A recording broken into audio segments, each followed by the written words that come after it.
So yesterday I had an interesting situation when I was doing a workout with one of my clients.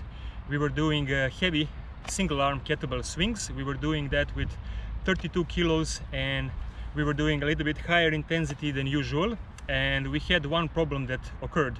He was starting to feel some kind of low back stiffness, some kind of low back muscle tiredness that he didn't experience before.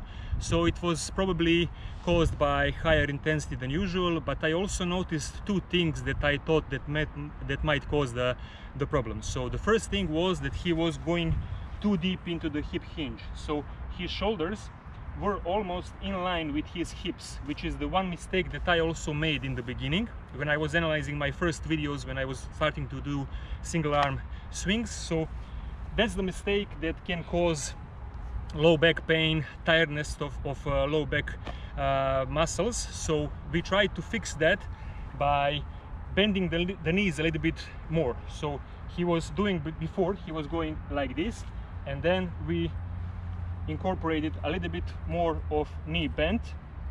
So he came like this, like a little bit diagonal downwards, not that much back and up, but more diagonal and down.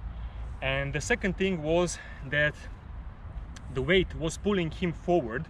So one of the main principles when you are doing single arm swings is to keep your body in square all the time. So when you are in the down position, you want your shoulders in line, your hips in line, your knees in line, and also at the top of the swing you want your shoulders in line too. So because the weight was 32 kilos, it was pulling him out of the balance a little bit.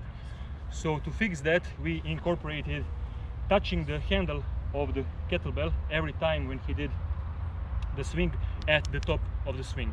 So we give it a try for 1 or 2 sets and it fixed the problem. He could do 10 reps with both arms without break, no problem, and he didn't feel that kind of stiffness, that kind of tiredness in low back muscles. So one more time, we fixed hip hinge, so he was not going that deep into the hinge, but we incorporated a little bit more of knee bend, so the kettlebell was going a little bit diagonal and down.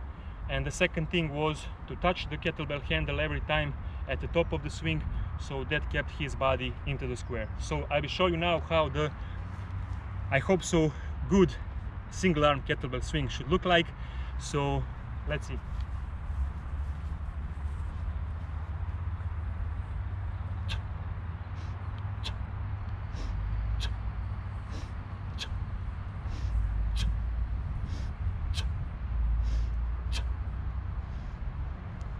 So that was it. I hope this was useful and see you at the next video.